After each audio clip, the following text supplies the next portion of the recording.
Tudor England saw many deaths, but the execution of Henry Howard remains a messy stain because it was just so senseless.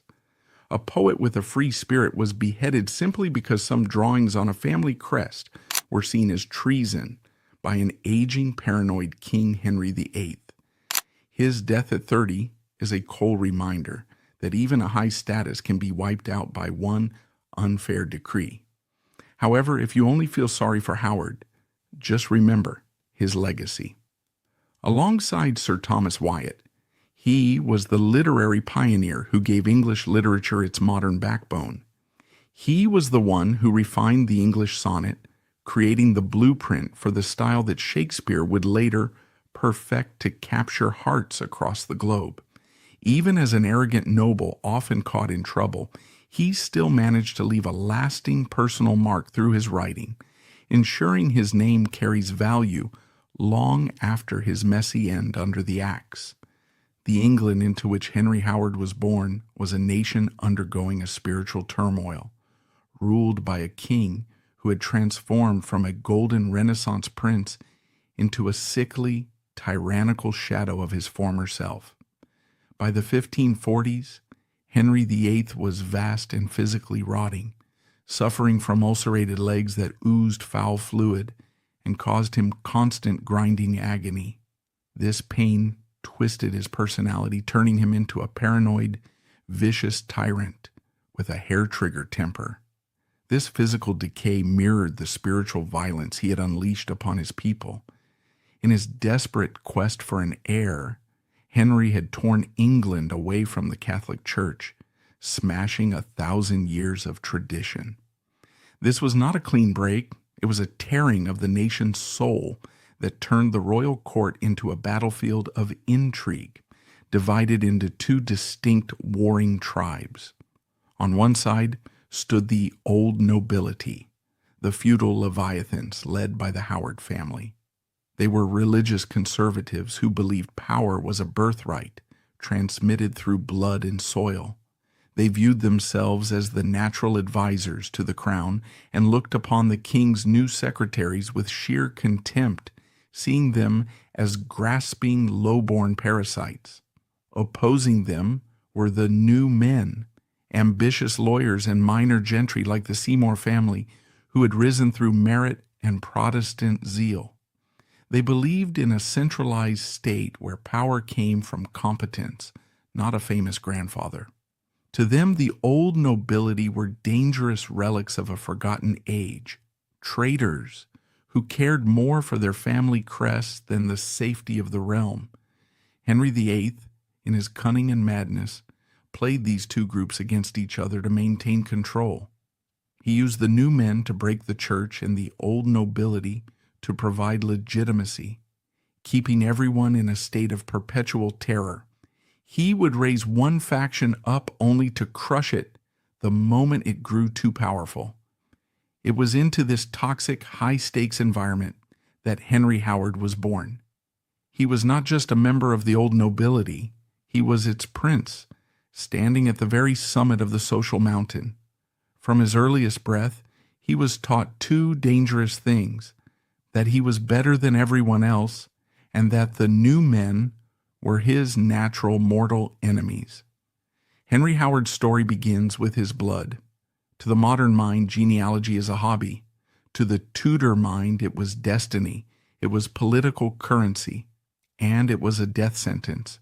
He was born around 1517, most likely at Hunsdon in Hertfordshire. He was the eldest son of Thomas Howard, the third Duke of Norfolk. The Howards were the rough, tough fighting dogs of the English aristocracy. They were not soft courtiers, they were warlords. His grandfather, the second Duke, was the hero of the Battle of Flodden, the man who had crushed the Scots and killed the Scottish King James IV in 1513. But it was his mother's side that carried the dangerous magic. His mother was Lady Elizabeth Stafford, the daughter of Edward Stafford, the third Duke of Buckingham. This connection is the key to decoding Henry Howard's psychology.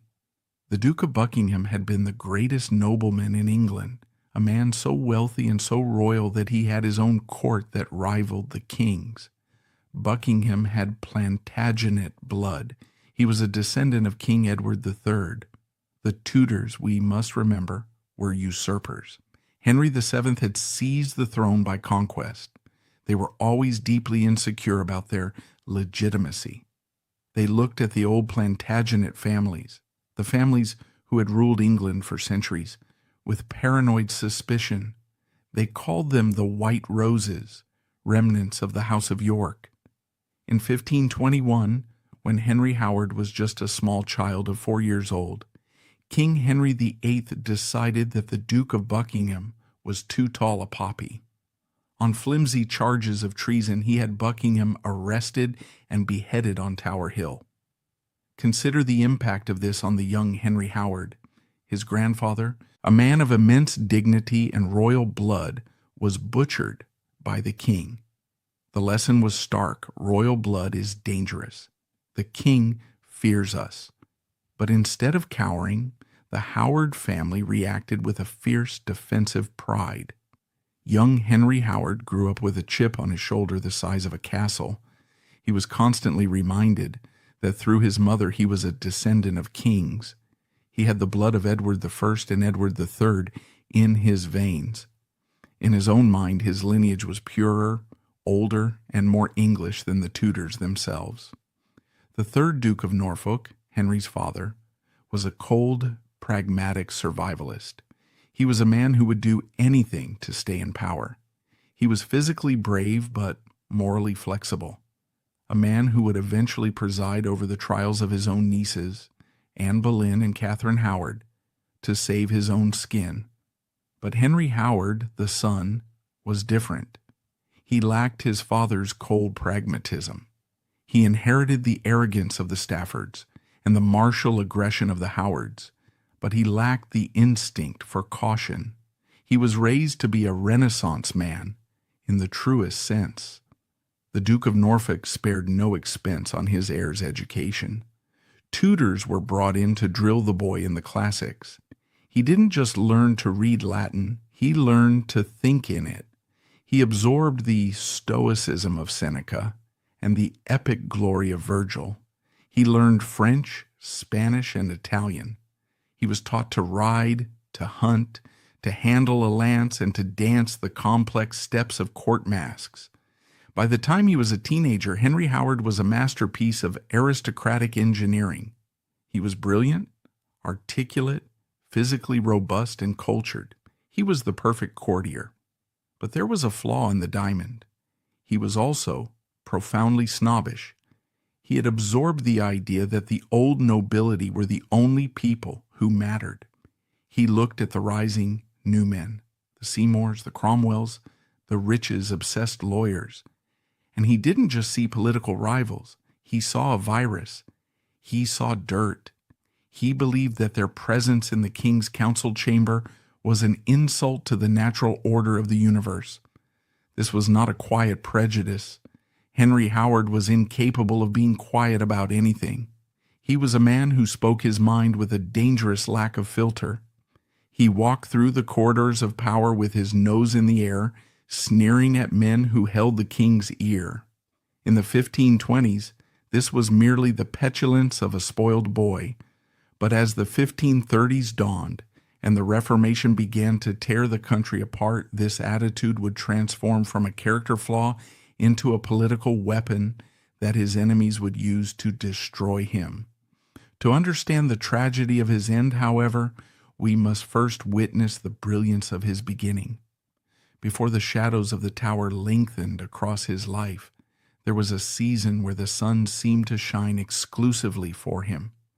The darkness of his family's past and the uncertainty of the future were momentarily suspended when the king made a decision that would lift the young Henry Howard out of the grim lessons of history and place him into a living fairy tale. The white lion was about to leave the den and enter a world of princes. If the scaffold on Tower Hill was the dark finale of Henry Howard's life, the years at Windsor Castle were the brilliant, blinding overture. In 1529, the 12-year-old Henry Howard was summoned by the king to fulfill a role that was both an honor and a burden. He was to become the companion, bedfellow, and brother to Henry Fitzroy, the Duke of Richmond. Fitzroy was a unique figure in Tudor history. He was King Henry VIII's illegitimate son by his mistress, Bessie Blount.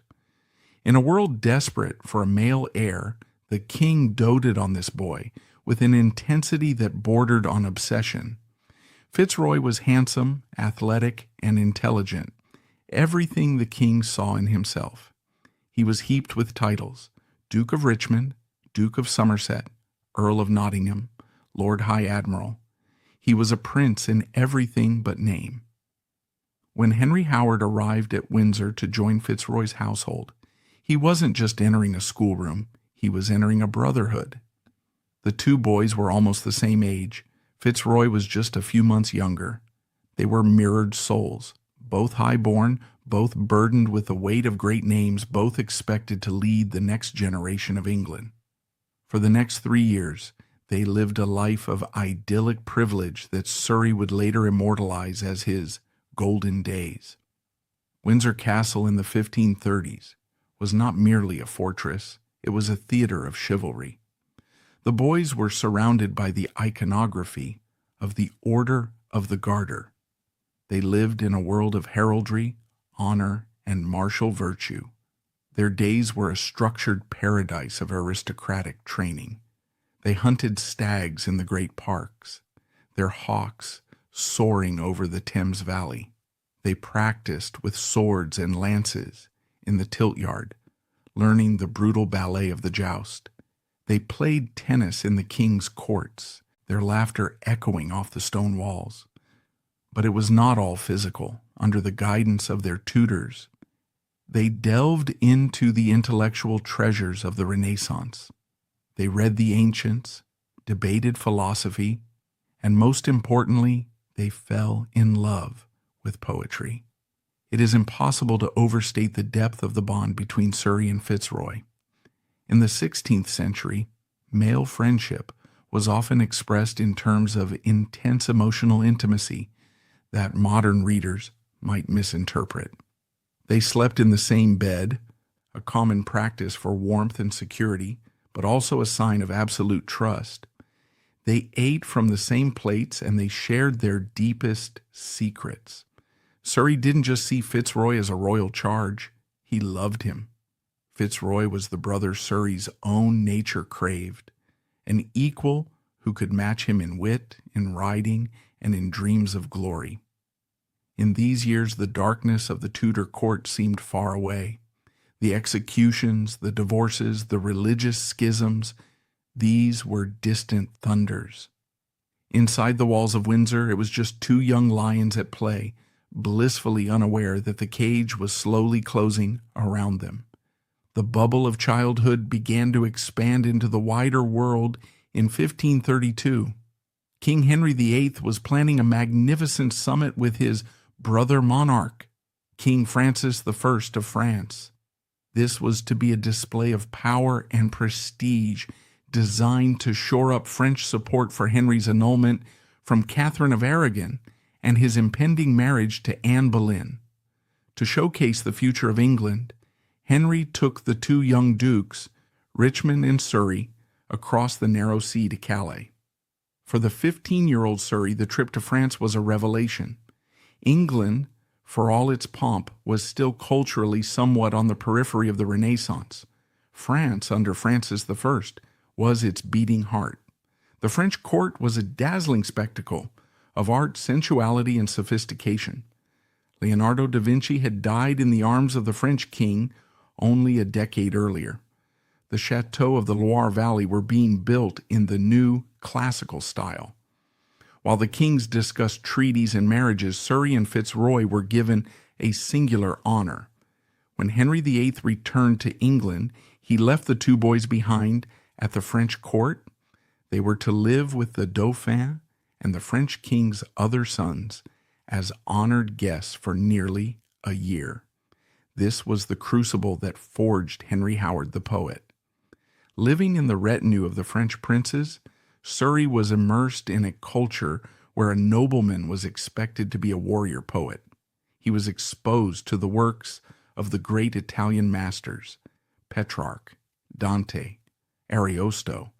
He heard the French court poets reciting sonnets of courtly love, exploring themes of unrequited passion, the fleeting nature of beauty, and the cruelty of fortune. He realized that the English language, in its current state, was clunky compared to the fluid elegance of French and Italian.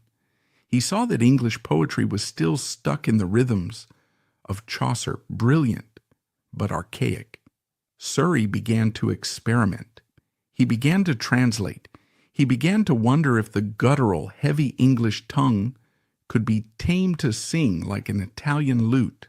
It was here, amidst the chateaux and the vineyards of France, that the Surrey sonnet began to take shape in his mind. He was taking the raw materials of his own language and smelting them in the fire of the continental Renaissance. But amidst the poetry, the political web was tightening. In 1533, the boys were recalled to England. The world had changed in their absence. Henry VIII had married Anne Boleyn. The break with Rome was final. And Surrey, now 16, was a married man. Before leaving for France, a marriage had been arranged for him with Lady Frances de Vere, the daughter of the Earl of Oxford. It was a classic aristocratic alliance, forged to unite two great houses. She was young, he was young, and initially they lived apart. It was a duty, not a passion. His passion was reserved for his art, his pride, and his brother Fitzroy. To cement the bond between the families even further, the king arranged for Henry Fitzroy to marry Surrey's sister, Mary Howard. The two best friends were now brothers-in-law.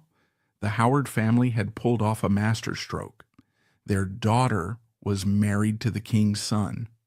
If Henry VIII failed to produce a legitimate male heir with Anne Boleyn, it was entirely possible that Fitzroy would be legitimized and named heir to the throne. The Howards were soaring. They were the family of the Queen. Anne Boleyn was a Howard niece. And the family of the king's son. They were untouchable, or so they thought.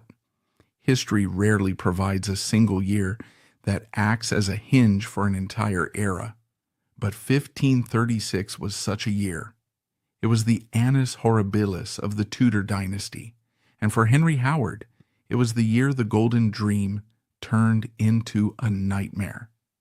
It began with the fall of his cousin, Queen Anne Boleyn. The Howards, despite being Anne's family, were ruthless pragmatists. When Anne failed to give the king a son, and his eye wandered to Jane Seymour, the Howards did not rush to save their kinswoman. They abandoned her. Surrey's father, the Duke of Norfolk, actually presided over the trial of his own niece, condemning her to death with tears of crocodile grief or perhaps genuine shame running down his face. On May 19, 1536, Anne Boleyn was beheaded. Surrey, at 19 years old, lived through the brutal reality of his cousin's execution. It was a stark lesson in the fragility of royal favor. Being a Howard didn't save you. It just made the target on your back larger. But the true blow, the one that would shatter Surrey's heart, was yet to come. In the summer of 1536, shortly after the execution of Anne Boleyn, Henry Fitzroy fell ill.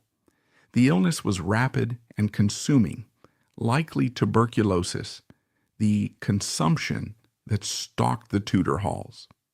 On July 22, 1536, at St. James's Palace, Henry Fitzroy died. He was only 17 years old. The king was devastated, but his grief was soon overshadowed by political inconvenience. He didn't want a grand funeral that would remind the country of his failure to provide a legitimate heir. He ordered the Duke of Norfolk, Surrey's father, to bury the boy quietly, almost secretly. For Surrey, this was a catastrophe. He had lost his best friend, his brother-in-law, his childhood companion. The golden days were officially dead.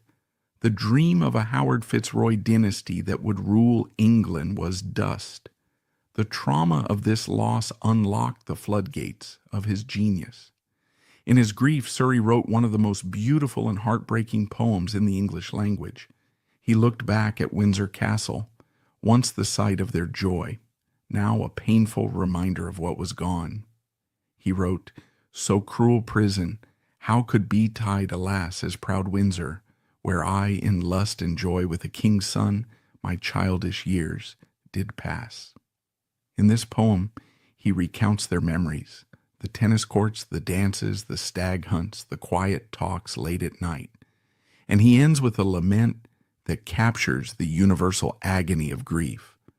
"And with this thought the blood in the breast doth fry, for greater grief remaineth none within, than where to see that did succeed to bewail the thing." Fitzroy's death changed Surrey. The boy who had played in the sun was gone. In his place stood a young man who was hardening. The joy of his youth calcified into a brittle, dangerous pride. He began to feel that the world was wrong, that fate had cheated him. He looked around the court of the new queen, Jane Seymour, and saw the rise of the new men, her brothers, Edward and Thomas Seymour. He saw them stepping into the vacuum left by the Howards. He saw them enjoying the king's favor, and he hated them. He hated them with the burning, irrational intensity of a man who has lost everything he loved and is looking for someone to blame. He viewed the Seymours as upstarts, grasping vultures who were unworthy to untie the shoes of a Howard. The years following Fitzroy's death saw the emergence of the paradoxical Henry Howard, the thug and the aesthete. On one hand, he was the supreme courtier. He dressed in the height of fashion, introducing new cuts and fabrics from the continent. He built a magnificent house, Mount Surrey, near Norwich, designed in the purely classical style, the first of its kind in England. He was a patron of painters and musicians. He continued to write his revolutionary poetry, circulating his sonnets in handwritten manuscripts that were devoured by the elite. He was translating Virgil's Aeneid, inventing blank verse to capture the heroic thunder of the Roman epic. But on the other hand, he was a menace. His temper became legendary.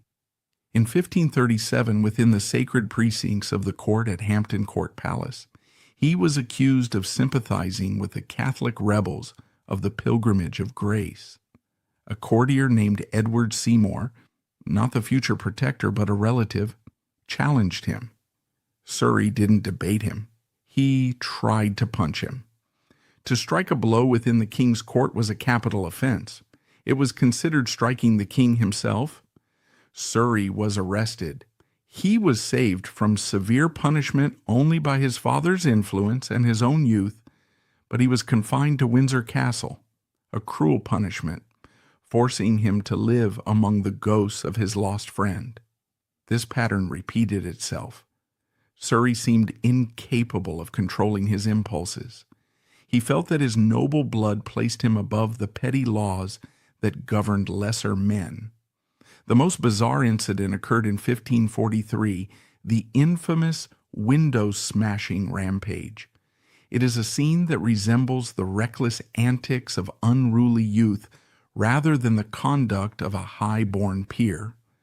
Surrey, along with the son of Sir Thomas Wyatt and other young rakes, went on a drunken tear through London. They didn't just smash windows, they fired stone bows at the citizens. When dragged before the Privy Council, Surrey's defense was a masterpiece of twisted arrogance. He claimed he did it to awaken the Londoners to their sins. He cast himself as a biblical prophet with a slingshot, punishing the wicked city. The council was not impressed. They sent him to Fleet Prison. It is hard to reconcile this hooligan with the man who wrote, "The sooty season that bud and bloom forth brings, with green hath clad the hill and eke the vale." But perhaps they were connected. Surrey was a man of intense, uncontainable energy. When channeled into ink, it created art.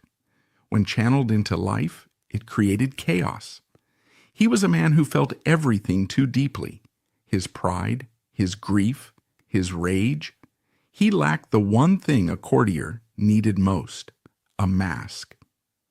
As the 1540s dawned, Henry VIII was aging. The conservative Howards and the reformist Seymours were circling each other, waiting for the old lion to die. Surrey was the champion of the conservatives, the hope of the old nobility. But his enemies were watching him. They were cataloging his outbursts, his arrogance, and his reckless words. They were building a file. And Surrey, in his infinite pride, was giving them all the ammunition they needed. He was about to step onto the battlefield of France, seeking the military glory that he believed was his birthright. But the fields of Boulogne would not bring him glory, they would bring him ruin.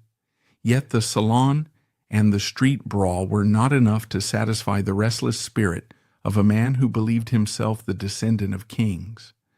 Poetry could soothe his soul, and violence could vent his rage, but neither could offer him the one thing a Tudor nobleman craved above all else: martial glory. As the ink dried on his sonnets and the glass of London's broken windows was swept away, Surrey looked across the English Channel. He saw a theater of war opening up that promised to turn his chaotic energy into legendary heroism, or so he desperately hoped.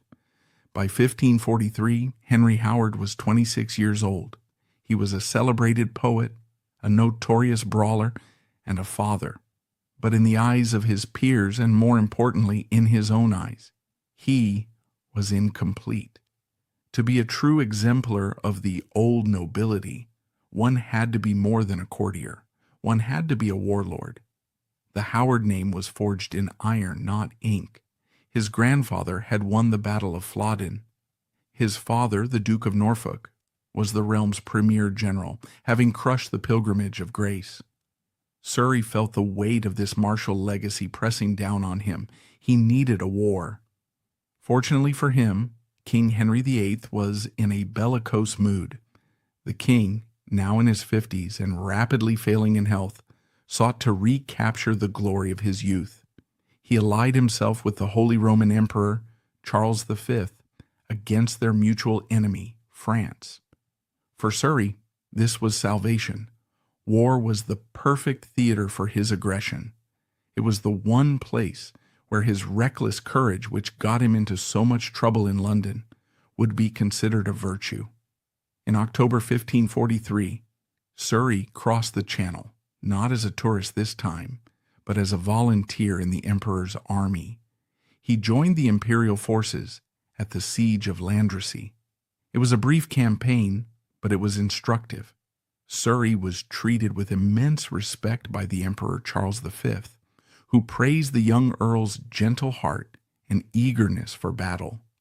Surrey rode with the Emperor's own guard, observing the massive industrial scale of continental warfare. The trenches, the artillery barrages, the complex logistics. He returned to England in November with his reputation burnished. He was no longer just a wild youth. He was a soldier who had ridden with the Caesar of Europe. The summer of 1544 saw the launch of the greatest military enterprise of Henry VIII's reign. The king invaded France with a massive army of 40,000 men. It was a logistical leviathan, a floating city of tents, cannons, and colored silk moving across the Channel. Surrey was appointed Marshal of the Field, a senior command position responsible for the organization and discipline of the army.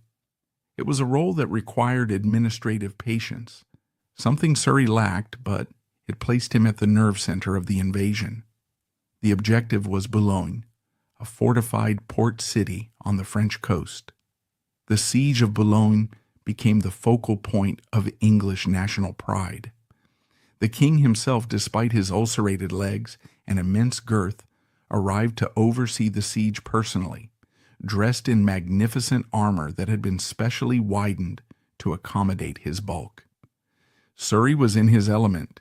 He commanded the trench warfare, directing the batteries of artillery that pounded the medieval walls of the city. He was fearless, often exposing himself to enemy fire to rally his men. On one occasion, during a skirmish at Montreuil, he was wounded, a badge of honor that he wore with immense pride. On September 13th, 1544, the mines detonated under the castle walls, and Boulogne surrendered. It was a triumph. Henry VIII rode into the conquered city in a spectacle of Roman triumph. For a brief moment, the sun shone on the Tudors and the Howards alike. But victories in France were easy to win and hard to keep. The main army returned to England, leaving a garrison to hold the prize against the inevitable French counterattack. In 1545, the king bestowed upon Surrey the ultimate vote of confidence. He appointed the 28-year-old Earl as Lieutenant General of the King on land and sea for all the continental possessions. Surrey was now the military governor of Boulogne and Calais. He was the viceroy of English France. This was the pinnacle of his career. He was commanding thousands of men, managing a massive budget, and holding the frontier of the realm. At first, he performed brilliantly. He was energetic and aggressive. He led daring raids into the French countryside, burning villages, and seizing supplies to feed his garrison. He strengthened the fortifications, obsessing over the geometry of the new bastions, a subject, like poetry, that appealed to his Renaissance mind. He wrote home to the king and the Privy Council with detailed, confident reports. He felt he had finally found his true calling. He was a prince of the church militant, but the seeds of disaster were already sown. Surrey was a tactician, not a strategist. He loved the adrenaline of the raid, the glory of the charge. He had no patience for the boring, grinding reality of defensive warfare, the rationing of bread, the checking of sentries, the endless waiting. Moreover, his reports to the council became increasingly arrogant. He demanded more money, more men, more supplies, writing with the tone of a man who believed the entire treasury of England existed solely to support his personal glory. Back in London, the new men, led by Edward Seymour, Earl of Hertford, were reading these letters with narrowing eyes. They controlled the purse strings. They saw Surrey not as a hero, but as a dangerous spendthrift who was risking the king's conquest with his reckless aggression. The turning point of Henry Howard's life, the moment that pivoted him from a hero to a failure, occurred on a freezing Tuesday in January 1546. Surrey received intelligence that a French supply column was moving toward a fort near Saint-Étienne, just a few miles from Boulogne. The column was reported to be carrying food and ammunition for the French army. A cautious commander would have scouted the force, assessed the risks, and perhaps harassed them with skirmishers. Surrey was not a cautious commander. He saw an opportunity for a glorious smash and grab. He wanted to starve the French out and win a pitched battle. He gathered a force of about 2,000 foot soldiers and roughly 600 cavalry. He rode out of the gates of Boulogne, the frosty ground crunching under the hooves of his charger, his heart pounding with the anticipation of victory. But his intelligence was flawed. The French force was significantly larger than reported, and it was commanded by Oudard Dubiez, a seasoned marshal of France. When the two forces met near Saint-Étienne, Surrey made a fatal tactical error. He was commanding the cavalry personally. Overcome by the fury of the moment, he ordered a full charge against the French horsemen. The charge was brilliant. Surrey and his knights smashed into the French cavalry, breaking their lines and driving them back. For a few minutes it looked like a rout. Surrey, sword in hand, was chasing the fleeing Frenchmen, caught up in the fury of the charge. But in his zeal, he had left his infantry, the foot soldiers and archers, far behind and completely unsupported. While Surrey was chasing the cavalry, the main body of the French infantry, disciplined, numerous, and battle-hardened, advanced on the English foot soldiers. The English infantry, Seeing their commander galloping away into the distance and facing a wall of French pikes, panicked. The English line collapsed. It wasn't a retreat, it was a slaughter. The French cut down the English infantry by the hundreds. Surrey, wheeling his horse around, realized too late what had happened. He returned to the field to find his foot soldiers dead or scattering in terror. The victory of the cavalry was meaningless. The battle was lost. The human cost was devastating. But for Surrey, the political cost was lethal.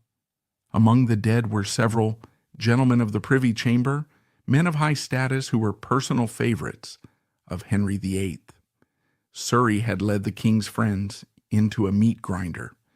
When the news of the defeat at Saint-Étienne reached London, the reaction was electric. King Henry VIII was a man who could forgive cruelty, greed, and lust. He could not forgive failure. He especially could not forgive failure that made him look weak in front of the French king. The defeat was not strategically catastrophic. Boulogne did not fall, but it was a humiliation. The new men at court pounced. Edward Seymour and his faction whispered in the king's ear. "Surrey is reckless," they said. "He is a boy playing at war. He wastes your treasure. He kills your gentlemen. He is too proud to listen to counsel." Henry VIII's response was swift and brutal. In March 1546, a messenger arrived in Boulogne with a royal command. Henry Howard, Earl of Surrey, was relieved of his command. He was ordered to return to England immediately. But the knife was twisted deeper. The letter stated that a new lieutenant general had been appointed to take his place. The man coming to replace him to take over his office, his quarters, and his army was none other than Edward Seymour, Earl of Hertford. It was the ultimate insult. To be fired was one thing. To be replaced by his archenemy, the leader of the new men, the man Surrey despised above all others, was unbearable. Surrey returned to England in a state of blind, incandescent fury. He was humiliated, exhausted, and possibly suffering from what we would now call combat stress. He didn't return to court with his tail between his legs. He returned with a burning desire for revenge. He began to speak openly, loudly, and treasonously. He told anyone who would listen that the Seymours were mean creatures who had poisoned the king's mind. He declared that when the king died, which everyone knew would be soon, the Howards would settle the score. He was digging his own grave with his tongue. The England that Surrey returned to in the spring and summer of 1546 was a terrifying place. The king was dying. The court was no longer about governance, it was a death struggle for the regency. Prince Edward was a child of 9. Whoever controlled the boy when Henry VIII died would be the de facto king of England. The factions were stark. The Seymours, reformers, the prince's uncles, wanted a Protestant England. They knew that if the Howards came to power, the Seymours would likely be executed. The Howards, conservatives, led by the Duke of Norfolk and Surrey, wanted a Catholic England without the Pope and a return to the power of the old nobility. The Seymours needed to destroy the Howards before the king took his last breath. But they needed a pretext. They found it in paint and wood. Surrey, in his obsessive pride, had been altering his coat of arms. He commissioned a painting which still exists that showed his shield. In the first quarter of the shield, he had placed the arms of Edward the Confessor, the Anglo-Saxon Saint King. Genealogically, the Howards had a distant right to these arms through the Mowbray line. But in the 16th century, you did not just use royal arms. It was a visual language. By displaying the arms of a king, Surrey was symbolically stating that he was of royal status. The Seymours took this information to the dying king. They spun a narrative that fed directly into Henry's darkest paranoias. Why is Surrey using royal arms? Why is he gathering men? Why does he hate the prince's uncles? "He intends to usurp the throne, your majesty," they whispered. "He believes he has a better claim to England than your son. He plans to murder the prince and take the crown for himself." It was a lie, but it was a plausible lie. Surrey's arrogance made it believable. On December 2nd, 1546, the trap snapped shut. Surrey was at the Duke of Norfolk's London palace when the captain of the guard arrived. He was arrested not for debt or brawling this time, but for high treason. He was marched through the streets of London, the city he had once vandalized, to the Tower of London. As the heavy gates of the Traitor's Gate slammed shut behind him, the poet Earl must have known that the time for sonnets was over. The time for the axe had arrived, but the betrayal was not yet complete. The Seymours needed witnesses to seal his fate, and they would find the most damning witness of all not among his enemies, but in his own blood. With the trap sprung and the heavy doors of the tower locked, the Seymours had their man. But an arrest was not a conviction. To kill a peer of the realm, especially a Howard, required more than just accusations of pride or bad generalship. It required evidence of a rot deep within the soul.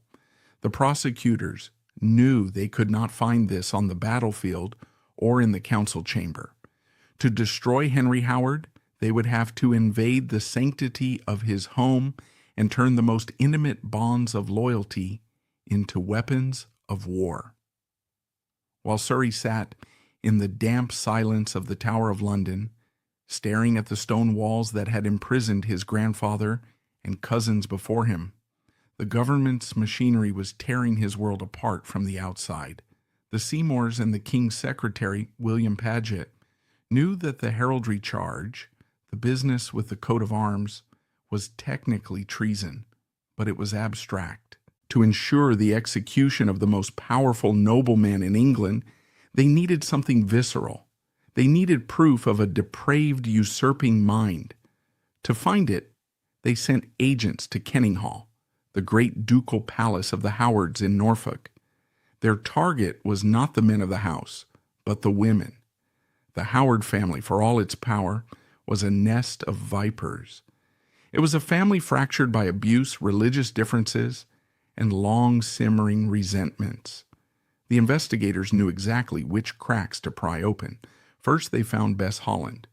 She was the mistress of Surrey's father, the Duke of Norfolk. She had lived with the Duke for years, while the Duke's wife, Surrey's mother, sat in bitter exile. Bess Holland was a survivor. When the king's men threatened her with implication in the treason, she turned on her lover and his son with lightning speed. She testified that the Duke had spoken treasonously, that he hated the new men, and that Surrey was even worse, a man so arrogant he believed he should rule the world. But the blow that truly killed Henry Howard came from his own sister. Mary Howard, the Duchess of Richmond, was the widow of Surrey's beloved friend, Henry Fitzroy. In their youth, Surrey and Mary had been close, but in recent years they had drifted apart. Mary had become a devout evangelical Protestant, aligning herself spiritually with the very new men her brother despised. Surrey, clinging to the old ways and his own pride, had mocked her piety. When the interrogators brought Mary in, she did not defend her brother. She destroyed him. She told the council that her brother was a man of high and haughty stomach. But then she dropped a bombshell that silenced the room. She recounted a conversation, perhaps a joke, perhaps a dark suggestion that Surrey had once made to her.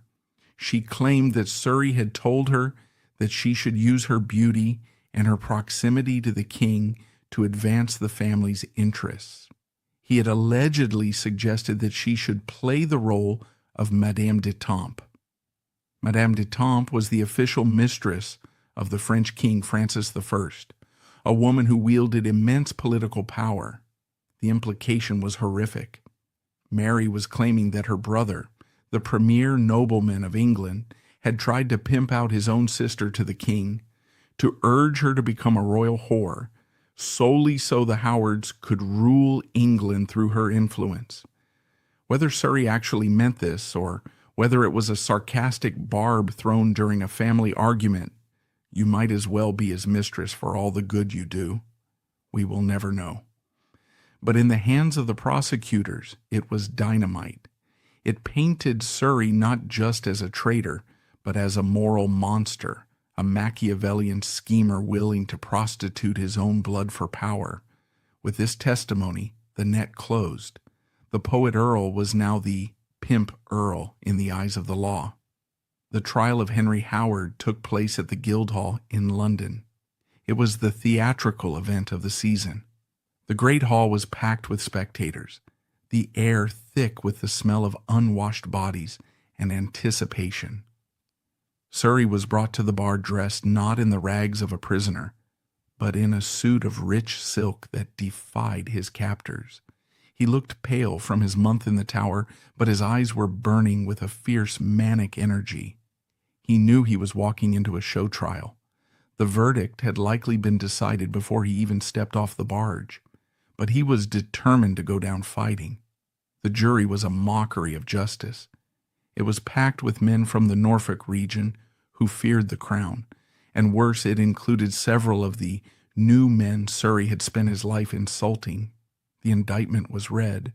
It was a long, rambling list of charges centered on the quartering of the royal arms of Edward the Confessor. The prosecutor argued that by using these arms, Surrey was claiming the throne and threatening the prince's inheritance. Surrey's defense was not the pleading of a victim, it was the roaring of a lion. He dismantled the heraldry charge with contemptuous ease. He pointed out that his ancestors had worn those arms. He produced a herald's ruling from years ago that authorized him to use them. "I have done nothing," he declared, "that my fathers did not do before me." When a witness, a courtier named Sir Richard Southwell, stood up to give evidence about Surrey's threatening language, Surrey didn't cross-examine him legally. He offered to fight him. "If the law will allow it," Surrey shouted, "I will prove him a liar in his teeth by my sword." He was offering a trial by combat, a medieval solution to a legal problem. It was a moment of pure anachronism. Here was the last medieval knight standing in a Renaissance courtroom, offering to duel his way out of a treason charge. The court stared at him in disbelief. The request was denied. Then came the moment that defined his character forever. Another witness, a low-born man who had risen high in the administration, took the stand to recount Surrey. Surrey looked the man up and down, his lip curling with that famous Howard sneer. He turned to the jury and said, "Loud enough for the rafters to hear, I leave it to you to judge whether it is probable that a man such as I should communicate his secrets to a man so base, so vile, and so unworthy as this?" It was the ultimate expression of his fatal flaw. Even facing death, he could not hide his snobbery. He was essentially telling the jury, "I am too good to have talked to this peasant." It was brilliant rhetoric, but it was suicidal legal strategy. He insulted the very class of men who sat on the jury. He confirmed exactly what the prosecution was saying, that he was an arrogant megalomaniac who thought he was above the rest of humanity. The trial lasted all day. Surrey fought every point, matching the lawyers, wit for wit. He was brilliant, articulate, and utterly doomed. At the end of the day, the jury retired. They did not need long. They returned with the only verdict that would satisfy the dying king: guilty. Surrey was sentenced to the traitor's death, to be hanged, drawn, and quartered. This was later commuted by the king's mercy to beheading, a privilege reserved for the nobility. As he was led away, the axe edge turned toward him. Surrey did not weep. He held his head high, walking out of the Guildhall and back into history. 6 days later, the scene returned to Tower Hill, where our story began. The winter of 1547 was one of the coldest on record. The Thames was freezing over. The world seemed to be holding its breath. Surrey spent his final days in prayer. For all his Renaissance humanism, at the end, he returned to the faith of his childhood. He wrote paraphrases of the Psalms, seeking comfort in the ancient words of King David. When he mounted the scaffold, he was 30 years old. He had lived a life that would take most men a century to consume. He had been a prince's brother, a lover, a father, a warrior, a vandal, a prisoner, and a poet. He spoke briefly to the crowd. He admitted he was a sinner, but he maintained to the last that he was no traitor. He forgave the executioner. He took off his furred gown, revealing the shirt that would soon be stained red. He knelt. He prayed, "In manus tuas, Domine, commendo spiritum meum." Into your hands, Lord, I commend my spirit. The axe fell. The head of the Earl of Surrey, the most brilliant mind of his generation, rolled into the straw. The executioner lifted it up, shouting, "Behold the head of a traitor!" But the crowd was silent. They knew they had not seen justice done. They had seen a political murder. The tragedy of Surrey's death is compounded by the timing. It was a race against the clock, and Surrey lost by a matter of days. While Surrey's body was being carted away to the church of All Hallows Barking, King Henry VIII was slipping into a coma at Whitehall Palace. The king was so terrified of death that he had made it treason to predict the time of his demise. No doctor dared tell him the end was near. Finally, on the night of January 27th, Archbishop Cranmer was summoned. The king could no longer speak. He could only squeeze the archbishop's hand. In the early hours of January 28th, 1547, just 9 days after Surrey was beheaded, King Henry VIII died. The irony was staggering. Surrey's father, the Duke of Norfolk, was still in the Tower. His execution was scheduled for the morning of the 28th. The warrant had been drawn up, but the king died during the night. In the chaos of the transition, with the Seymours scrambling to secure control of the boy king, Edward VI, they decided not to proceed with Norfolk's execution. It would have been too bloody a start to a new reign. So the father lived. The Duke of Norfolk remained a prisoner in the Tower for the entire 6-year reign of Edward VI, only to be released when Catholic Queen Mary I took the throne in 1553. He lived to be an old man, reclaiming his titles and lands, but the son, the brilliant, foolish, beautiful son, was gone. Surrey had been sacrificed to clear the path for the Seymours. He was the burnt offering that allowed the new regime to rise. For years, Henry Howard lay in a modest grave at All Hallows Barking, near the execution site. The man who had built the first classical mansion in England, who had worn velvet and silk, lay rotting in the dark earth of a city churchyard. It seemed that his enemies had won. The Seymours became the rulers of England. Edward Seymour became the Lord Protector, the uncrowned king. The Howards were smashed. But history plays a long game. The Seymours would fall. Edward Seymour would be beheaded on the same hill as Surrey just a few years later. The young King Edward VI would die at age 15, and the Howards would rise again. Surrey's son, Thomas Howard, would become the 4th Duke of Norfolk. His second son, Henry Howard, would become the Earl of Northampton. In 1614, almost 70 years after the axe fell, Surrey's son Henry finally brought his father home. He moved the body to the Church of St. Michael the Archangel in Framlingham, Suffolk. There, he built a tomb that rivals the monuments of kings. It is a spectacular structure of painted alabaster. Surrey lies there, carved in stone, dressed in his parliamentary robes, his coronet on his head. Beside him lies his wife, Frances. But the most telling detail of the tomb is not the statues. It is the inscription. It does not mention his execution. It does not mention the treason. It simply lists his titles and his lineage. It is a final, silent act of defiance. It says, "The king could take his head, but he could not take his dignity.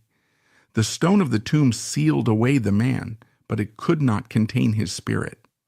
While the politicians and executioners believed they had silenced the foolish Earl forever, they had failed to realize that Henry Howard had left something behind that was immune to the axe. The flesh had failed.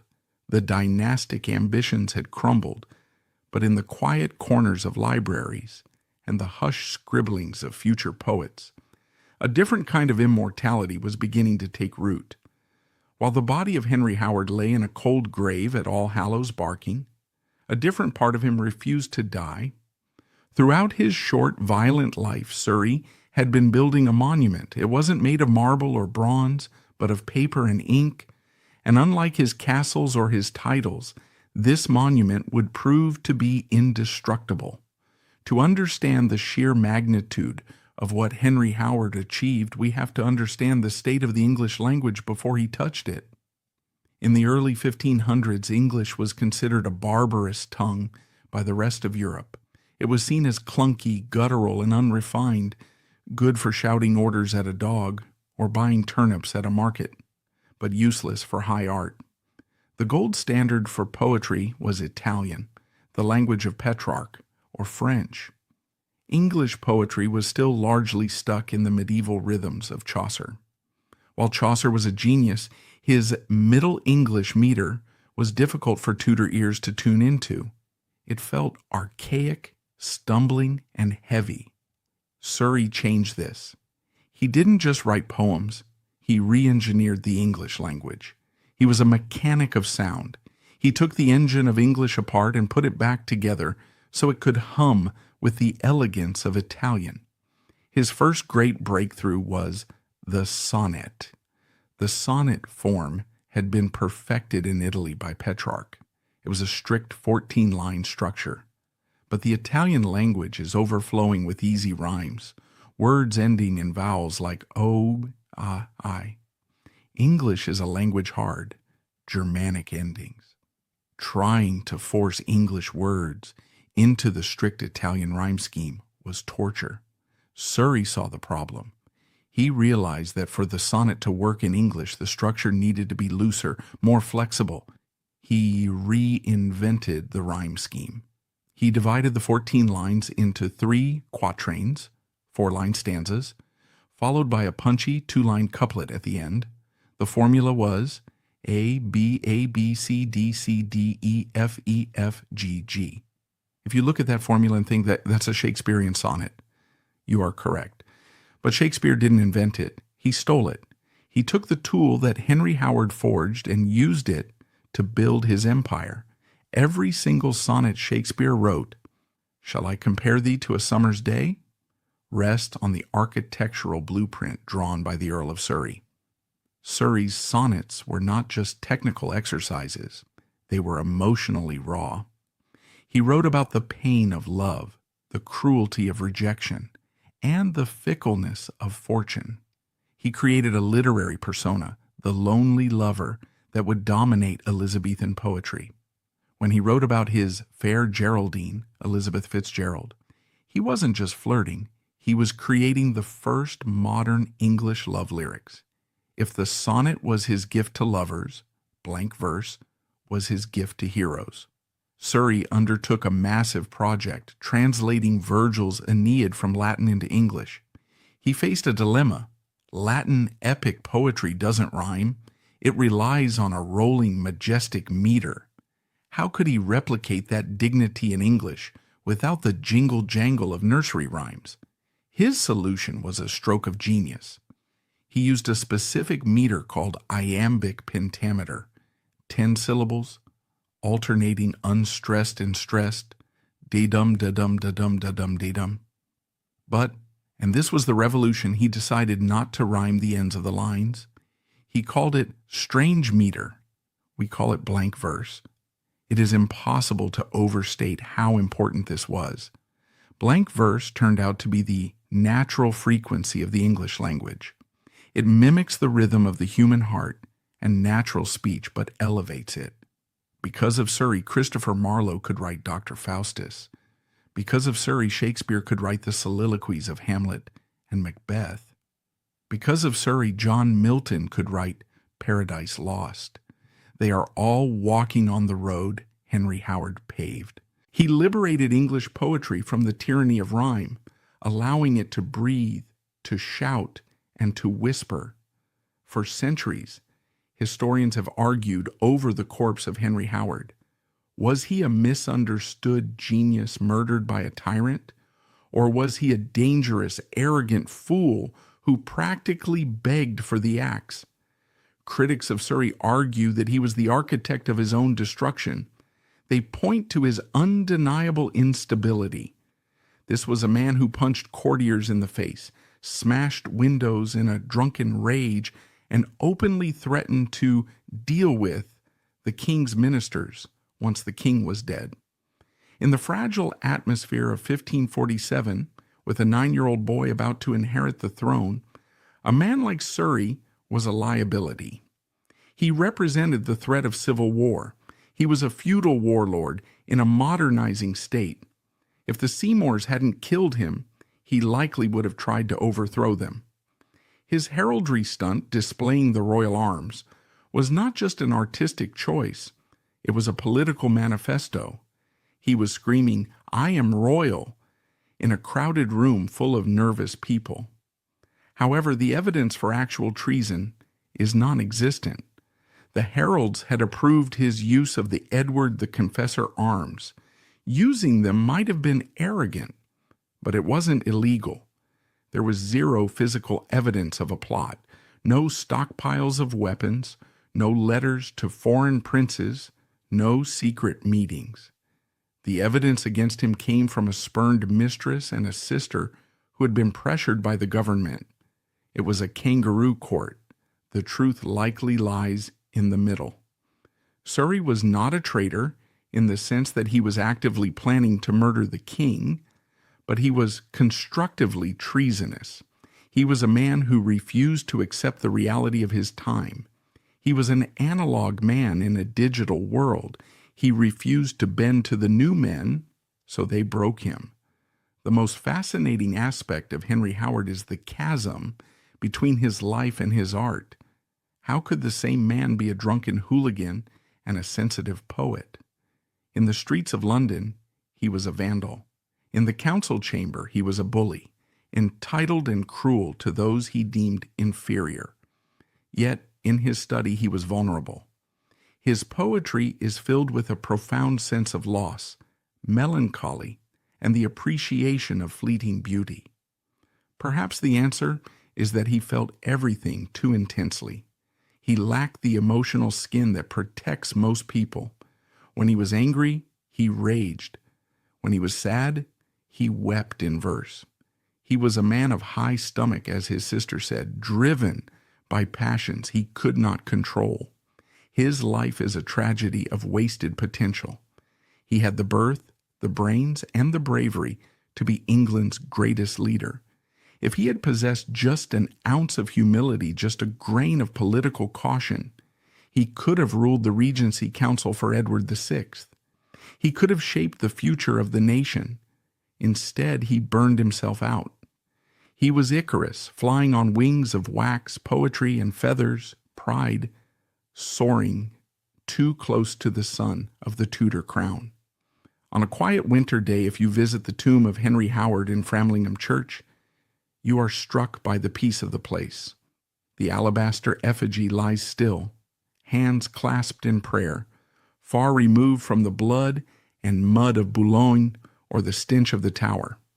Henry Howard, Earl of Surrey, is often treated as a footnote in history books, the last name on the long list of Henry VIII's victims. But he is so much more than a statistic. He is the bridge between the medieval and the modern. He stood with one foot in the world of knights, castles, and feudal honor, and the other foot in the world of the Renaissance, with its humanism, its poetry, and its focus on the individual soul. The tragedy of his life is that the world was moving too fast for him. The medieval world he loved was dying, dismantled by the new men and their bureaucracy. He tried to fight the tide with a sword and he lost, but with a pen he won. The Seymours took his head, they took his life, they took his power, but they could not kill his voice. Every time an actor steps onto a stage and speaks the immortal lines of Hamlet, every time a poet pens a sonnet to a lost love, the ghost of Henry Howard stands in the wings, smiling. He was the reckless, arrogant, brilliant boy who taught the English language how to sing.